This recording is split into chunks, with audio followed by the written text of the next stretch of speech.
말씀에는 두 가지 기능, 두 가지 축이 있어야 된다고 저는 생각하는데요. 자전거가 두 바퀴로 굴러가듯이 첫 번째 바퀴에서는 말씀을 들었을 때 오늘 나에게 새 힘과 위로가 되는 말씀입니다. 오늘 내가 당면한 삶의 문제에 해답을 얻고 그 문제를 이길 힘을 얻는 것이죠. 그래서 지치고 곤고한 수많은 성도님들이 말씀을 통해 오늘 내 삶을 힘있게 살아가게 하고 내 삶을 변화시키며 내 삶의 자리를 하나님 나라로 확장시키게 하는 것, 그것이 하나님 말씀의 중요한 기능입니다. 두 번째가 있습니다. 자전거가 두 바퀴로 굴러가듯 균형이 맞아야 잃어버리지 않듯이 두 번째는 내일에 대한 소망, 저 천국에 대한 분명한 믿음과 소망을 가지고 그 천국을 준비하게 하는 것이라 생각합니다. 이 땅에서의 삶이 나그네임을 기억하고 하나님 나라를 소망 삼고 살아가며 현재의 내 삶은 영원한 하나님 나라를 준비하며 살게 하는 것. 예수님 우편에 구원받은 강도처럼 부끄러운 구원이 아니라 믿음의 선배들처럼 칭찬과 영광과 존귀를 영원히 누리게 하는 것. 그래서 말씀을 들었을 때 그 말씀을 통해 나에게 천국이 있었지? 내가 지금은 이 땅의 삶은 천국을 준비하는 것이지 깨닫게 하는 것. 그것이 말씀의 중요한 기능이라 생각합니다. 오늘 말씀을 들었을 때 여러분의 삶이 위로와 새 힘을 얻을 뿐만 아니라 저 천국의 소망이 새로워지는 역사가 있기를 주의 이름으로 축원합니다. 초기 기독교 교회사를 보면 초기 교회와 인내의 발효라고 하는 엘렌 크라이더라고 하는 학자의 책을 보면 초기 기독교 교회가 나사렛이라는 작은 가난한 동네에서 태어나신 예수님이 그 예수님이 부활하심의 기쁜 소식을 듣고 마치 기하급수적으로 초대교회가 부흥하고 성장하는 것을 기록하는데요. 공식적인 기독교 공인이 300년대인데 이 로마 제국 300년, 그러니까 313년에 기독교가 공인되고 국교로 선정되는데요. 그때 전체 인구의 약 12%, 우리로 말하면 우리가 5천만 인구라면 1,000만 이상은 이미 예수를 믿었다는 거예요. 그러니까 예수님께서 죽으시고 부활하신 지 약 300년이라고 하는 짧은 시간에 엄청난 숫자의 사람들이 복음이 전해졌고 복음을 받아들여서 많은 사람들이 국교로 되는 그것을 이야기합니다. 그런데 이것은 이 학자에 의하면 10년마다 약 40%씩 성장했다는 거예요. 그러니까 초대교회는 엄청난 부흥을 이루었지요. 오늘 본문에도 믿는 사가 약 5천이나 되었다라고 이야기합니다. 자, 그러면 초대교회는 이 폭발적인 성장의 원인은 모든 상황이 좋아서일까요? 많은 사람들이 기독교를 장려했을까요? 반대이지 않습니까? 오히려 박해 상황입니다. 예수님을 구주로 고백하면 자신뿐만 아니라 자신의 가족 전체가 목숨을 잃어버리는 위험한 상황입니다. 그래서 이때 당시 초대교회 자료를 보면 그리스도인이 된다는 것은 주변의 가십거리가 되는 것이며 동료들에게 조롱을 받는 것이며 당신은 감옥에 보내지거나 탄강으로 보내지거나 심지어 죽을 수도 있습니다. 이런 기록이 나와 있어요. 이것은 초대교회 세례교육 때 쓰여진 자료입니다. 초대교회는 120개 이상의 항목을 지키고 따라야만 세례를 받았는데 세례교육이 매우 엄격했거든요. 근데 그 세례받을 때 세례받는 자들, 후보자들, 세례받는 대상자들에게 이런 교육이 있었다는 거죠. 그래서 초대교회 세례받는 사람들에게는 이런 말을 했다는 거예요. 모든 그리스도인들은 죽음의 후보자들입니다. 이런 교육을 했다는 거예요. 내가 세례받는 순간 나는 이미 죽음을 예비하는 죽음의 후보자가 된다라고 하는 거예요. 무슨 말이죠? 더 이상 죽음을 두려워하지 않는 사람들로 변화된다는 거예요. 이 세상에서 가장 큰 두려움이 뭡니까? 죽음에 대한 공포입니다. 그 공포 때문에 많은 사람들이 두려워하지 않습니까? 그런데 초대교회 성도들은 죽음을 두려워하지 않고 세례를 받고 그리스도를 주로 고백했다는 겁니다. 어떻게 이런 일이 있었습니까? 바로 오늘의 사도 베드로와 요한의 증거처럼 예수 안에 죽은 자들에게 부활이 있다. 예수 안에 죽은 자들에게 부활이 있는 줄로 믿습니다. 죽음이 끝이 아니라 죽음 이후에 우리는 부활하며 저 영원한 천국에 대한 소망이 우리에게 있을 수 있기를 주의 이름으로 축원합니다. 그렇습니다. 사람들은 믿는 대로 행합니다. 사람들은 아는 대로 행하는 게 아니라 내가 믿는 대로 시간과 물질과 에너지를 투자합니다. 그러니까 오늘날 살아가는 많은 사람들은 자신의 믿는 대로 그 믿는 가치에 따라 행동하는 것이죠. 오늘 저와 여러분, 예수 그리스도를 나의 구주로 고백하며 예수 그리스도 위에 사시는 저와 여러분 되실 수 있기를 주의 이름으로 축원합니다. 그러니까 이 예수 그리스도를 통하여서 주시는 구원의 은혜, 부활의 영광이 넘치는 기쁨이 초대교회 성도들에게 견딜 수 없는 뜨거움, 견딜 수 없는 은혜의 능력 속에 살았던 거예요. 그 누구도 가슴 속에 타오르는 구원의 감격을 주체하거나 막을 수 없다는 겁니다. 그들 앞에 가로막을 것은 아무것도 없었던 거예요. 심지어 그들을 막을 수 있는 것은 죽음조차도 막을 수 없었기에 어떠한 박해와 핍박의 상황 가운데서도 숨길 수 없는 구원의 감격으로 그들은 복음을 증거하게 되었고, 그 넘치는 감격이 박해를 이겨내는, 고난을 이겨내는 원동력이 되었던 것입니다. 그렇습니다. 오늘 예배드리시는 사랑하는 성도님, 여러분의 삶 가운데 구원의 감격과 기쁨이 넘칠 수 있기를 주의 이름으로 축원합니다. 잃어버렸던 내 삶의 구원의 은혜, 나에게 주신 예수 십자가 보혈을 통하여 주신 그 기쁨이 충만할 수 있기를 주의 이름으로 축원합니다. 그래서 증인이 되었어요. 증인은 순교자란 말이거든요. 여러분, 물에 빠진 사람 보고 건지지 않을 사람 누가 있겠습니까? 예수 믿어 구원 얻어보니 예수님 믿지 않으면 다 지옥 가는데 가만히 있을 수 없었던 것이죠. 예수님 전하지 않고는 견딜 수 없는 뜨거움, 이 기쁨 소식을 전했던 겁니다. 여러분, 한 10억쯤 되는 로또에 당첨이 되면 얼굴 표정이 달라지고 삶이 달라지지 않겠습니까? 예수 믿어 구원 얻어보니 이것이 얼마나 큰 기쁨이요 감사인지를 깨닫게 된 거예요.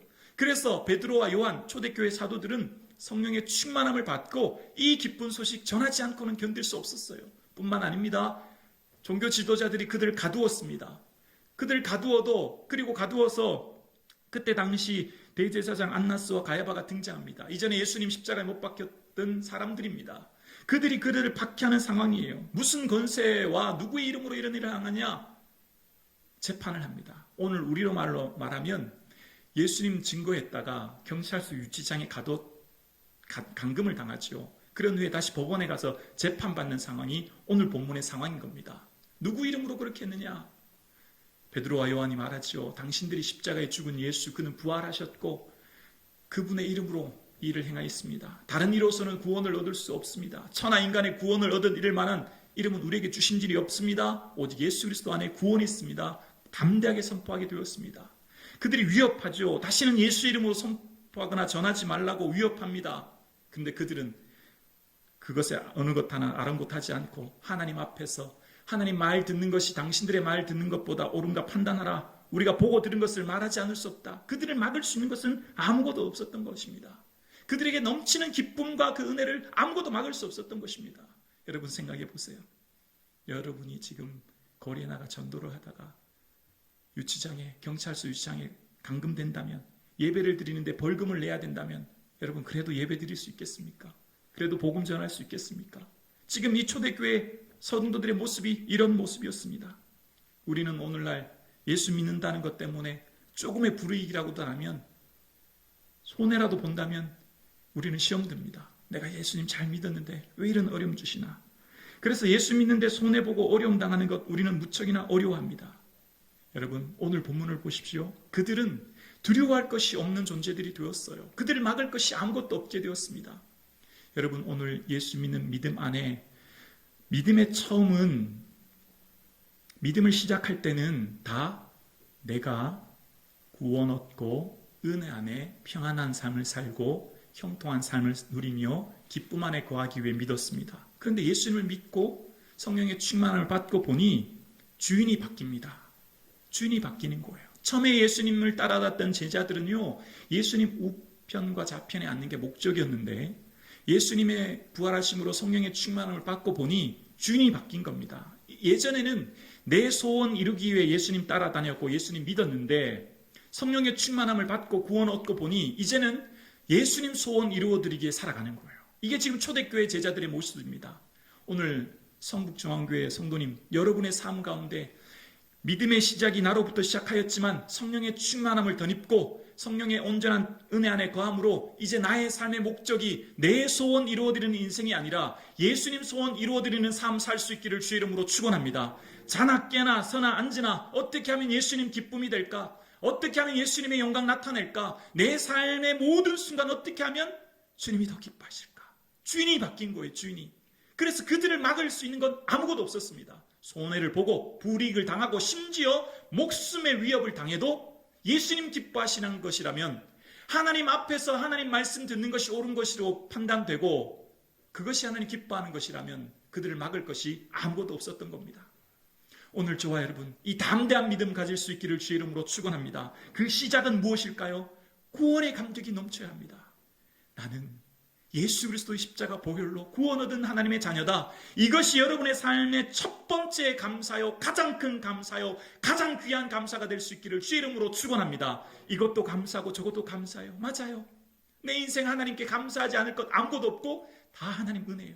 그런데요 여러분, 첫 번째 가장 귀한 감사가 예수 십자가로 피로 구원 얻은 것, 이것이 우리의 감사가 될 수 있기를 주의 이름으로 축원합니다. 눈을 뜨면 예수님 감사합니다. 구원하여 주시고 새 생명 주셔서 감사합니다. 눈을 감아도 앉아도 서도 모든 삶의 감사가 이 감사가 될 수 있기를 주의 이름으로 축원합니다. 여러분의 삶 가운데 무엇으로 인하여 감사하고 계십니까? 반대로 무엇 때문에 불평과 원망이 나오시나요? 무엇 때문에 여러분의 인생이 지치고 힘이 드시나요? 잃어버렸던 구원의 감격, 이 기쁨이 회복될 수 있기를 주의 이름으로 축원합니다. 우리를 위하여 저주를 받은 바 되사 율법의 저주에서 우리를 속량하신 은혜. 그래서 오늘 찬양 드렸던 것처럼 속죄하신 구세주를 내가 찬송합니다. 내게 자유 주시려고 주가 고난 당했네. 크신 사랑 찬양하리. 나의 죄 사하시려고 십자가에 죽임당한 나의 주 찬양하리. 이 찬양이 매 순간마다 흘러넘칠 수 있기를 주의 이름으로 축원합니다. 아무리 생각해도 이 은혜, 이 기쁨, 아무리 세워봐도 내가 받을 수 있는 조건이 아무것도 없는데 이 큰 은혜 주심을 인하여서 하나님 죄와 죽음, 지옥 권세에서 구원하신 이 은혜를 인하여 기뻐하며 감사할 수 있기를 주의 이름으로 축원합니다. 우리는요, 지옥에 대해서 이 땅에서는요 상상을 하지 못합니다. 비슷한 것이 없기 때문이에요. 많은 사람들이 흔히 그렇게 말하죠. 사는 것이 지옥 같다고. 천만의 말씀. 지옥의 1000분의 1, 10,000분의 1도 경험해 보지 못한 겁니다. 우리가 이 땅에서 어떻게 지옥을 다 알 수 있겠습니까? 그런데 그 지옥이 영원하다면 여러분 어떻겠습니까? 끝이 없는 영원한 지옥에서 산다면 그것을 어떻게 우리가 감당할 수 있겠습니까? 이 불꽃 가운데 괴로워하나이다. 거지 나사로와 부자의 비유에서 불꽃 가운데 괴로워하는 곳, 예수님 말씀으로 불로 소금치듯 당하는 곳, 그것이 영원하다면 여러분 그 절망, 그 고통을 어떻게 말로 다 표현할 수 있겠습니까? 여러분 자녀분들 결혼시키셨죠? 여러분 자녀분들 결혼시키실 때 친인척 외에, 가까운 친인척 외에 누가 여러분 축하금으로 한 100만 원 축의금 전한 적 있습니까? 한 200만 원 축의금 준 적 있습니까? 그럼 그 사람 두고두고 기억할 거예요. 두고두고 고맙다고 할 거예요. 그렇지 않겠습니까? 여러분 경제적으로 어려운데 누가 여러분 1000만 원 빌려줬다고 합시다. 아니, 줬다고 해봅시다. 그러면요, 두고두고 생각해요. 잊을 수 없어요. 안 그렇겠습니까? 우리는 구원의 은혜를 너무 하찮은 것으로 우리가 평가하고 우리는 구원의 은혜에 대해서 생각하지 않고 이 땅의 것들만 바라보기 때문에 우리의 마음이 괴롭고 두렵고 근심 가운데 가는 건 아닌지 다시 한번 생각해 보아야 합니다. 우리가 감사의 조건인 이 구원이 얼마나 크고 놀라운데 우리는 이것을 놓쳐버리고 이 땅의 것들, 소망을 바라보며 살고 있진 않은지 생각해 보아야 합니다. 바쁜 일상으로 정말 중요한 구원의 은혜를 놓치고 있진 않은지, 순간의 생명을 위해 영원한 생명을 잃어버린 어리석은 삶을 살고 있진 않은지, 순간의 즐거움을 위해 영혼을 팔아버리는 어리석은 삶을 살고 있진 않은지 돌아보아야 합니다. 오늘 사랑하는 성북중앙교회 성도님, 여러분 영생을 위해 무엇을 준비하고 사십니까? 영원한 하나님 나라에 받을 그 칭찬과 영광과 존귀를 위해 여러분 무엇을 준비하며 오늘도 살고 계십니까? 예수 믿는 자와 예수 믿는 우리와 차이점이 무엇입니까? 구별된 게 뭡니까? 그들과 우리와 다른 차이점이 뭔가요? 오늘 살아가신 저와 여러분의 삶에 하나님 나라에 가면 사랑하는 아들아, 사랑하는 딸들아, 수고했다, 애썼다, 얼마나 고생이 많았니 격려해 주시고 축하해 주실 거예요. 그리고 하나님, 예수님 물으실 거예요. 사랑하는 아들아, 난 널 위해 내 몸을 찢겨 피 흘려 구원해 줬는데 너는 저 세상 100년 살 동안 너 뭘 했니? 물으실 겁니다. 왜 그럴까요? 보라, 내가 속히 오리니 각 사람에게 줄 상이 있어 내가 그 행한 대로 갚아주리라. 요한계시록 22장 마지막에 말하고 있습니다. 이 땅에서의 삶은요, 각 사람이 행한 대로 그리스도의 심판대 앞에서 자기 일을 직고할 날이 반드시 오게 된다는 거예요. 그래서 우리의 이 땅에서 인생은요, 여러분 이제 30-40년밖에 남지 않았어요. 불과 얼마 남지 않은 이 세상, 날숨이 그치면 우리의 몸은 흙으로 없어질 인생입니다. 무엇을 남기시렵니까? 지금 우리의 인생은요, 하나님 앞에서의 삶을 살아가야 합니다. 그래서 말씀을 들을 때 내게 위로가 되고 소망이 되는 그 말씀을 전하는 것도 중요하지만 천국을 잊지 말아야 되도록, 천국이 있음을 기억하고 그것을 준비하도록 사는 설교가 좋은 설교 아니겠습니까? 사랑하는 성도님, 기억하십시오. 여러분에게는 천국이 있습니다. 영원한 하나님 나라가 있습니다. 그 하나님 나라를 바라보시며 살아갈 수 있기를 주의 이름으로 축원합니다. 목사는 설교로 성도님을 섬기는 직이죠. 설교 잘하는 게 참 중요해요. 그런데 목사에 있어서 또 중요한 한 가지는 기도로 섬기는 것이라 저는 믿습니다. 강단에 서서 설교는 좀 못할 수도 있죠. 그런데 기도를 게을리하면 안 된다, 저는 믿습니다. 그래서 성도 한 분 한 분을 위해서 기도로 섬기는 것이 목사에게는 중요한 책무다 생각합니다. 제가 지금 말씀드리는 건 양해하고 들어주세요. 어느 교회든지 담임 목사는 그 교회 성도를 위해 가장 많이 기도합니다. 어떤 교회든지 다 그럴 거예요. 담임 목사는 성도님들의 영혼의 상태를 살피는 종입니다. 눈에 보이지 않는 영혼의 상태를 살핌으로 연약한 성도님은 강하게, 두려움 속에 있는 성도님은 평안하도록, 혹 교만한 성도님은 겸손하도록 기도하는 직이 목사입니다. 그런데 성도의 영적인 상태는 각기 다릅니다. 보여지는 외모가 다르듯이 영적인 상태도 각각 달라요.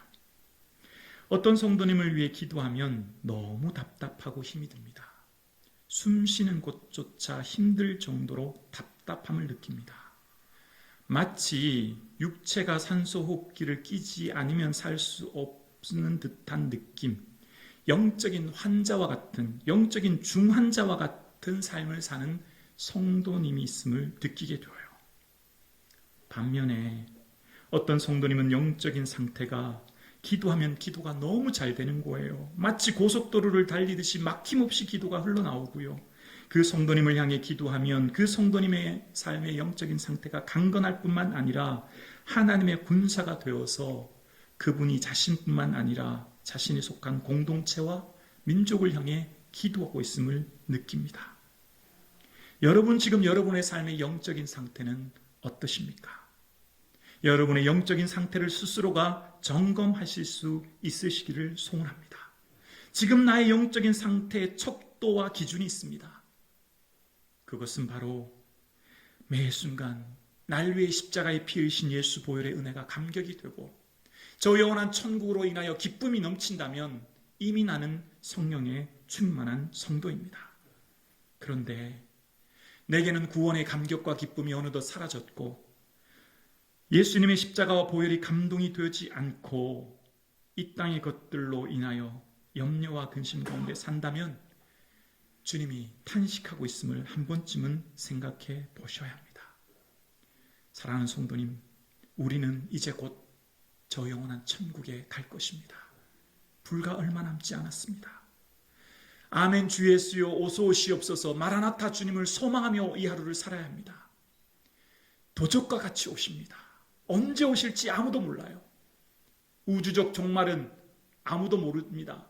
뿐만 아니라 개인적 종말도 나의 삶의 마지막도 언제인지 모르기에 우리는 늘 깨어 있어야 합니다. 지금은 자다가 깰 때입니다. 지금은 주 앞에 기도할 때입니다. 지금은 우리의 구원의 감격과 기쁨이 회복되어 매 순간 감사와 기쁨이 넘칠 때입니다. 사랑하는 성도님, 예수 그리스도의 십자가 보혈로 대속하여 주신 은혜, 그것으로 인하여 구원해 주신 은혜를 인하여 매 순간 감사와 기쁨이 넘치시는 저와 여러분 되실 수 있기를 주의 이름으로 축원합니다.